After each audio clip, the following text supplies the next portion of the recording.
आज हमारे साथ कट्टर हिंदू और खास मेहमान जो किसी परिचय के मोहताज नहीं है, अनुराग ओझा जुड़ रहे हैं।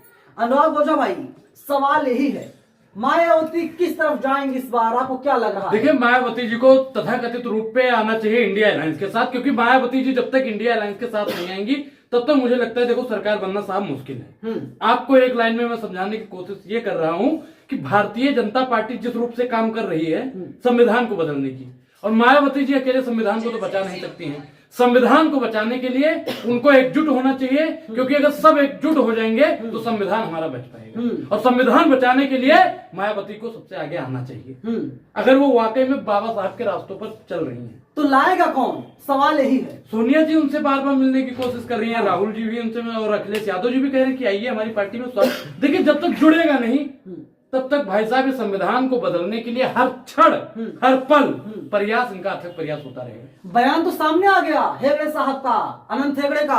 उन्होंने कहा कि संविधान को बदलने की बहुत ही ज्यादा जरूरत है। 400 पार लाइए। अगर बीजेपी सत्ता में आती, हैट्रिक लगाती है, हाँ, तो संविधान बदला जाएगा। अब ये देश के SC ST ओबीसी माइनॉरिटी के लोगों को समझने की जरूरत है। मेरा कुछ नहीं होगा भाई, मैं फिर कहता हूँ, मनुस्मृति इस देश में लागू कर दी जाएगी। संविधान में ऐसा कुछ टाइटल डाला जाएगा कि मान लीजिए मनुस्मृति लागू हो गई, जो दलित पिछड़ा आदिवासी होगा उसको उसका हक अधिकार नहीं मिलेगा। आप गुमराह करना समझ लीजिए या कुछ भी कर लीजिए, दलित आदिवासी पिछड़ा जिसकी जितनी भागीदारी है ना, वो उसको समझना पड़ेगा, क्योंकि 85% वही है ना।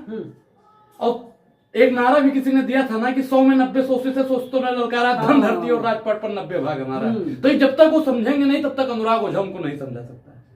समझना उनको खुद पड़ेगा। अनुराग ओझा, हर एक गांव की कहावत है कि सब बरिया में नोना लग नहीं पर, एक लाइन की बात तो ये है। अब उनको खुद समझना पड़ेगा कि हम कितने शोषित हैं, कितना हमको अभी पिछाड़ा गया है और कितने हमारी भागीदारी ने। आप चले जाइए किसी भी बड़ी संस्था में, SC ST ओबीसी माइनॉरिटी के लोग आपको 0% मिलेंगे।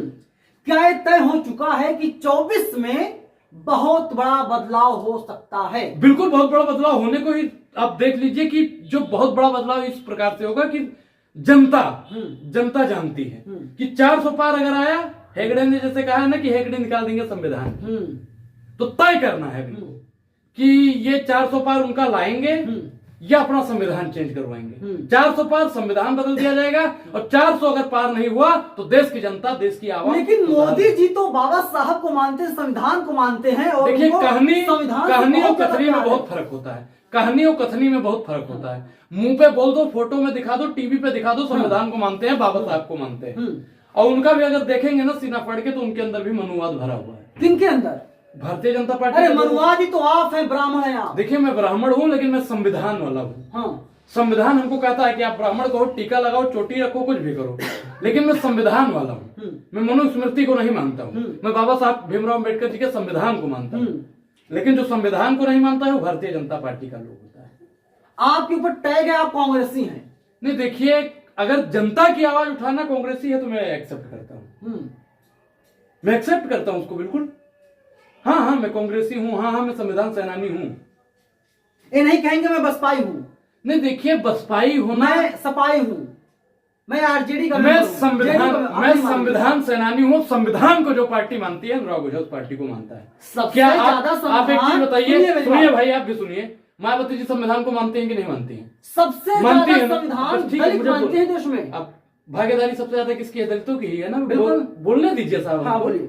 तेज बोलने से आप हमारी आवाज को नहीं दबा सकते हैं। आप बताइए कि राहुल गांधी जी संविधान को नहीं मानते हैं? अभी भारत जोड़ो न्याय यात्रा खत्म हुई, बाबा साहब के आगे गए ना। आप बताइए कि अखिलेश यादव क्या बाबा साहब को नहीं मानते हैं, संविधान को नहीं मानते हैं? आप बताइए कि आरजेडी का नेता नहीं मानता है, तो आप ये कैसे कह सकते हैं कि अनुराग ओझा सिर्फ एक कोई? तो नरेंद्र मोदी भी संविधान को नहीं मानते हैं। नहीं, एग्जाम्पल दीजिए 2-4। नहीं मानते हैं। कैसे आप कह सकते? 24 घंटा जो संविधान को तोड़ मरोड़ करने का, पेश करने की बात जिनकी पार्टी के लोग करते हो, वो पार्टी कभी संविधान को नहीं मान सकती। और ये पार्टी नहीं, पार्टी बाबा साहब की विरोधी वाली पार्टी है। अब बताइए, कोई दलित पिछड़ा आदिवासी, बाबा साहब की अभी जयंती आ रही है 14 तारीख को, अभी देखना कितने लोगों को मारा जाएगा। और सबसे ज्यादा मारने वाले और सबसे ज्यादा प्रताड़ित होने वाले भारतीय जनता पार्टी के लोग होंगे। सबसे ज्यादा भारतीय जनता पार्टी की सरकार।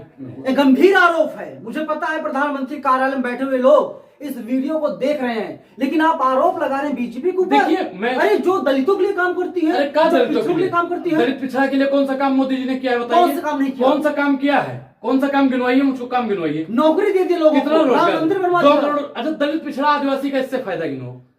कटोरा लेकर भीख मांगेगा वहां पे। तो पंडित जी आप बनेंगे, पुजारी तो आप लोग बन गए हैं, आपकी बिरादरी लोग बन मैंने गए मैंने हैं। बहुत दिन पहले बोला था, शूद्र के आटा शूद्र के घी भोग लगावे पंडित जी, आरक्षण से मिलत नौकरी मनौती पुरावे पंडित जी, शूद्र के आटा शूद्र के घी भोग लगावे पंडित जी। तो पंडित जी तो भैया अपना माल काटेंगे। अब SC ST OBC माइनॉरिटी के लोगों को समझने की जरूरत है। अगर वो नहीं समझे तो हमारी तो भैया मौज थी, मौज है, मौज रहेगी। मतलब एक हाथ में 2-2 तरबूज है आपके। नहीं, मैं तो कह रहा हूँ कि मेरे दोनों हाथ में संविधान है बाबा साहब का। कहाँ खाली हाथ है? वो खाली हाथ आपको दिख रहा है? आप चश्मा मोदी जी का उतार दीजिए, आपको संविधान दिखने लगेगा। मैं मोदी भक्त नहीं हूँ, नहीं, मोदी मैं भक्त धर्मिष्ठ हैं। हूँ, मैं निष्पक्ष हूँ।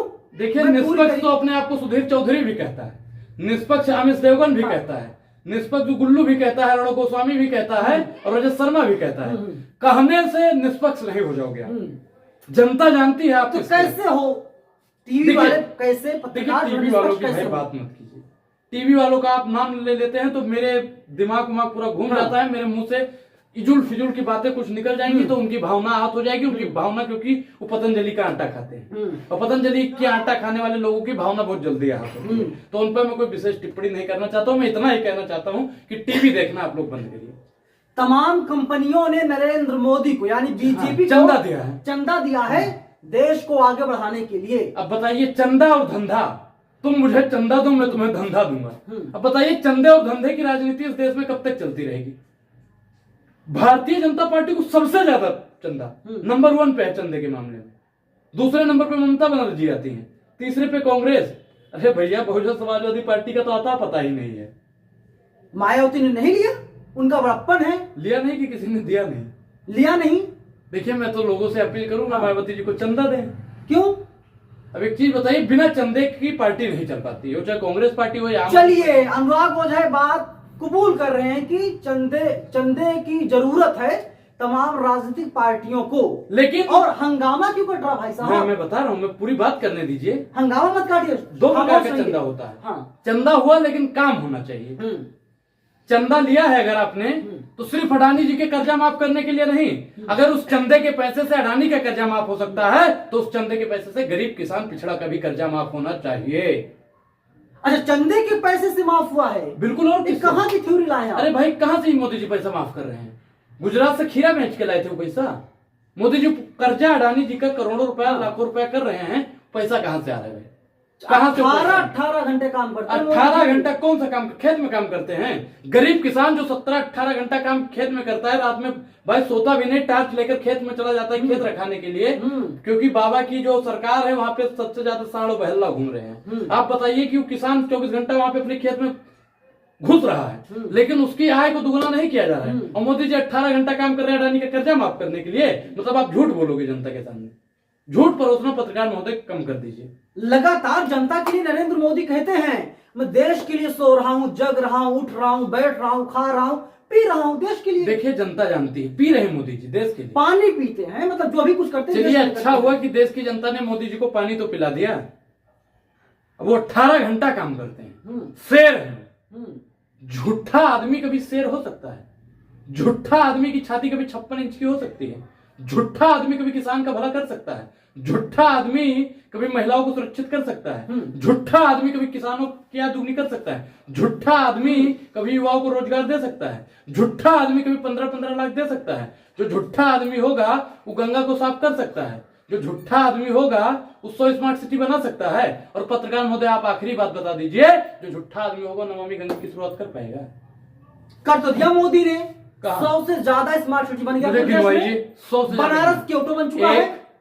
एक बनारस, दिल्ली, इलाहाबाद, कोई भी ले लीजिए आप, बस 4 ही लेके। बहुत सारे बहुत हैं। कितना? अरे लखनऊ ले लीजिए, 5 ले लीजिए, अम्बेडकर नगर, जौनपुर, आजमगढ़, मतलब हर गांव को। ए भाई साहब, उनकी फाइलों में गांव का मौसम गुलाबी है, मगर ये आंकड़ा झूठा है, दावा भी किताबी है। कई साथी मेरे जौनपुर के जुड़े हैं। नरेंद्र मोदी जी झूठ नहीं बोलते हैं। अरे कितना सब पढ़े लिखे पीएम भाई साहब। ये मैं नहीं कहता हूं, ये जैसा का पापा कहता है कि मोदी जी झूठे हैं।